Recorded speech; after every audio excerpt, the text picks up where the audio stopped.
Halo semua, nama saya Gileana Vero Tantoli, kelas 10 MIPA 6. Hari ini saya akan menjelaskan tentang keanekaragaman hayati. Di video ini, saya akan menjelaskan tentang satu flora dan satu fauna. Pertama, saya akan menjelaskan tentang lumba-lumba. Lumba-lumba adalah mamalia laut yang sangat cerdas. Lumba-lumba termasuk dalam famili Delphinidae. Lumba-lumba bernafas dengan paru-paru, sehingga lumba-lumba sering muncul ke permukaan air untuk menghirup oksigen. Lumba-lumba bisa hidup di lautan mana saja. Ada yang hidup di lautan tropis, juga ada yang hidup di laut kutub. Bahkan mereka ada juga yang tinggal di sungai seperti lumba-lumba Amazon. Lumba-lumba seperti paus pembunuh hidup di lautan seluruh dunia, lautan tropis sampai lautan tundra, baik kutub utara maupun kutub selatan. Ciri khas lumba-lumba adalah tidak memiliki rambut, membedakan mereka dari kebanyakan mamalia lainnya. Mereka masih dianggap mamalia karena menghirup udara, berdarah panas, dan melahirkan anak. Ada beberapa jenis lumba-lumba, misalnya lumba-lumba hidung belang, lumba-lumba Fraser, dan lumba-lumba hidung botol.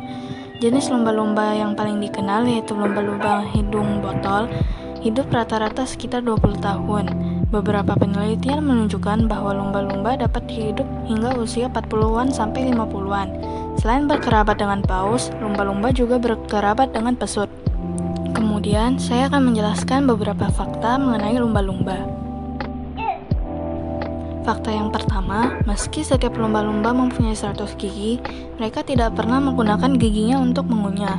Fungsi gigi lumba-lumba adalah untuk menangkap mangsanya, dan ketika sudah mendapatkan mangsa tersebut, lumba-lumba akan langsung menelannya. Mereka tidak perlu mengunyah, karena lambung mereka lah yang akan melakukannya. Lumba-lumba mempunyai beberapa lambung, satu lambung untuk mencerna dan satu lambung lainnya untuk menyimpan makanan sebelum dicerna. Makanan yang biasa dimakan oleh lumba-lumba adalah cumi dan ikan seperti ikan mulet abu-abu. Fakta yang kedua yaitu lumba-lumba hidup berkelompok. Untuk bisa hidup, mereka tergabung dalam sebuah kelompok yang disebut pods. Dalam sebuah pods terdiri dari puluhan lumba-lumba. Mereka berenang bersama, mencari makan bersama, bahkan saling mengingatkan akan keberadaan musuh yang ada di sekitarnya. Fakta yang ketiga yaitu lumba-lumba bisa tenggelam, karena lumba-lumba bernafas dengan naik ke permukaan air. Mustahil bagi mereka untuk tidur nyenyak di lautan dan tidak tenggelam. Mereka tidur dengan dua cara yang berbeda.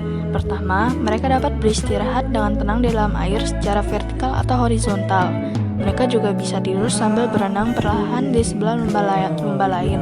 Untuk menghilangkan rasa lelah, mamalia satu ini butuh tidur siang. Tidak selama beberapa jam, melainkan selama 15-20 menit, dan mereka melakukannya beberapa kali dalam satu hari. Fakta berikutnya yaitu lumba-lumba berkomunikasi dengan baik. Beberapa suara yang dibuat oleh lumba-lumba telah didokumentasikan dengan baik, tetapi rekaman baru-baru ini telah memicu minat baru pada para ilmuwan. Dua lumba-lumba hidung botol laut hitam tampaknya telah bertukar suara dengan cara yang menyerupai percakapan antara dua orang dalam rekaman. Mereka bergiliran menghasilkan suara dan tidak saling mengganggu, sementara para ilmuwan yang melakukan rekaman percaya bahwa lumba-lumba berbicara dalam kalimat. Kemudian, saya akan menjelaskan tentang kaktus. Kaktus adalah nama yang diberikan untuk anggota tumbuhan berbunga famili Cactaceae. Kaktus dapat tumbuh pada waktu yang lama tanpa air. Kaktus biasanya ditemukan di daerah-daerah yang kering.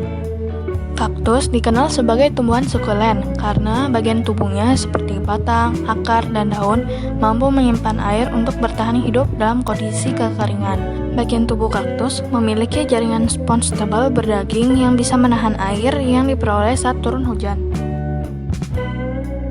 Kaktus memiliki akar yang rumit.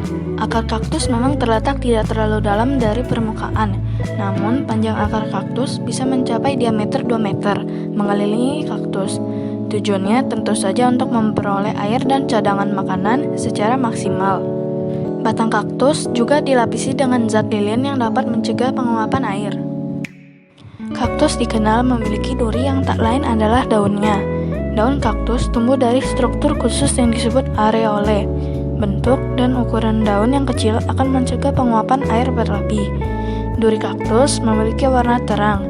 Fungsinya untuk memantulkan cahaya matahari agar menjaga kondisi tanaman selalu dalam keadaan dingin. Fungsi lain dari kaktus adalah untuk melindungi diri dari mereka yang ingin mendapatkan air dari kaktus. Seluruh bagian dari tanaman kaktus tersusun untuk menyimpan air, baik daun, akar, maupun batangnya. Hal inilah yang menyebabkan kaktus bisa bertahan hidup tanpa air dengan waktu yang cukup lama.